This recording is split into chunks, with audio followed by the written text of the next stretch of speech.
The price gap in the Bay Area is getting out of control, and in my opinion, there are three potential outcomes that can happen here. Either condos eventually start going up in price, not this year, not in the next year, but in the future, or single family homes and townhomes start coming down in price to close the gap we used to have. The third possibility is that both condos and homes could go up or they could both fall. My name is Spencer Su and welcome back to the channel. If you learn anything new, make sure to like and subscribe because we're going to be doing a lot of cool and insightful videos over the next few weeks as we end the year. You can also book a call with me or my team through the link in the description.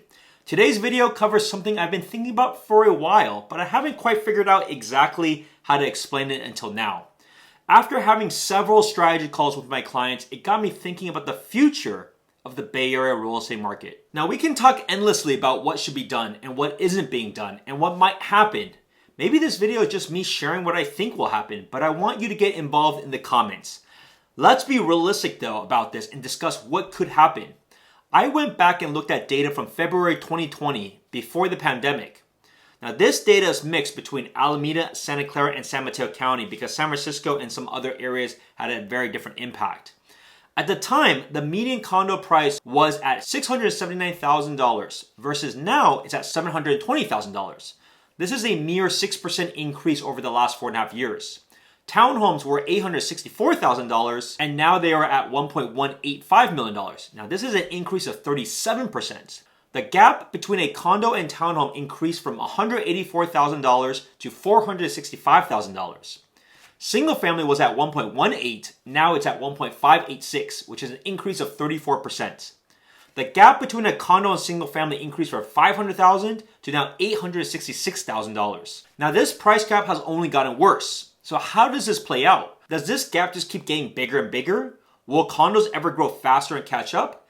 Is the market changing to a point where maybe moving from a one-bedroom condo to a two-bedroom condo is now the new step up before moving into a townhome or single family? Perhaps a townhome isn't as bad as you may have thought when you actually see these numbers. I was looking at a lot of the newer construction homes and it got me thinking about what's actually being built in the Bay Area.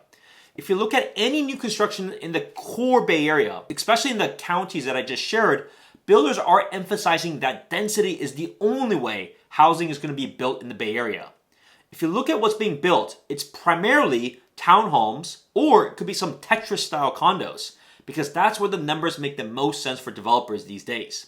They aren't building any single-family homes unless they're the really high-end at $3 million plus.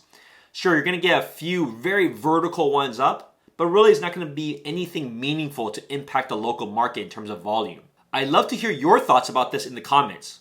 While condos don't necessarily appreciate much, they are still typically a better move than just renting in a place for many years, where that entire rental amount is a total loss. As long as you find a condo that has reasonable HOAs, which should right now range between $400 to $800 a month depending on the specific city, you should still probably be better off because most people buying a condo in a major city is really enjoying the convenience and lifestyle, whereas a townhome and single family in that area really doesn't allow. Now that being said, the gap between the condos and homes will persist unless somehow we see a big increase in supply for single family or townhomes, but that doesn't seem that likely. Now let's talk about townhomes. Are you surprised that these numbers are actually as well as they are of single family? Now I would be a little bit cautious about this data, and here's the reason why. Most of the newer construction homes that are built are townhomes. Now these townhomes are the ones that tends to be the highest price points of townhomes in that city altogether because they are the largest and they're usually the newest. Give you an example. Look at Mountain View. You can get a newer construction townhome today between $1.8 to $2 million. Now this certainly increases those median numbers tremendously. That being said, at the same time I wanted to highlight those that think townhomes don't increase are also not accurate. So it's been a good solution and middle ground for a lot of people. But let's talk about the darling of all the asset classes, the single family homes. Is it realistic to think that prices in this segment will drop? Single family homes are typically less investor driven and more stable. Buyers in this segment tend to have more skin in the game, putting 20 to 40% down. And they have significant equity in the properties, especially you just did the math.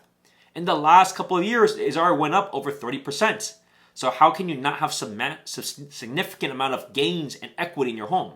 Pair that with the lack of any new affordable single-family homes, they tend to do very, very well. Now, in the current market, we're still seeing multiple offers with 50 plus groups of buyers coming in the first weekend on well-priced single-family homes.